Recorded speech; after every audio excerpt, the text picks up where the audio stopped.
Todos os seres humanos são filhos de Deus. Todos os seres humanos. Toda criancinha que nasce é gerada por Deus. Deus é o pai dos espíritos, né? A Bíblia diz isso. A perspectiva de Jesus, para dar aquela resposta, é porque Jesus estava levando em consideração o estilo de vida que eles tinham. Porque todos os seres humanos são filhos de Deus. Toda criancinha que nasce é gerada por Deus. Deus é o pai dos espíritos. É como o filho pródigo.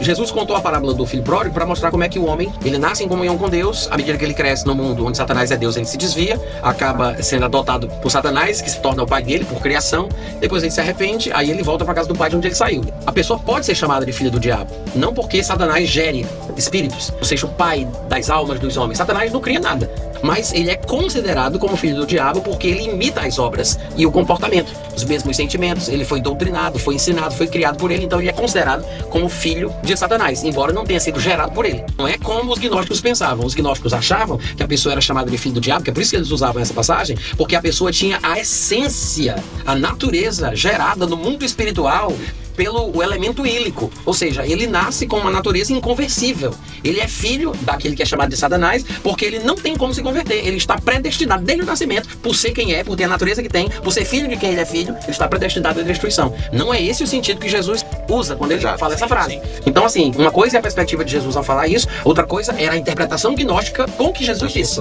Porque é isso que os gnósticos faziam. Eles pegavam os textos ortodoxos, as palavras de Jesus, as palavras de Paulo, as palavras de Pedro, e eles torciam o significado, mostrando que as coisas eram de uma forma diferente, quando na verdade elas não eram assim como os gnósticos pensavam. Então essa ideia de predestinação antes de nascer, de as pessoas estarem em classes desde quando foram geradas e que ela é impossível elas converter, ou que é impossível perder a salvação, essas ideias fatalistas, deterministas, elas foram criadas pelos gnósticos.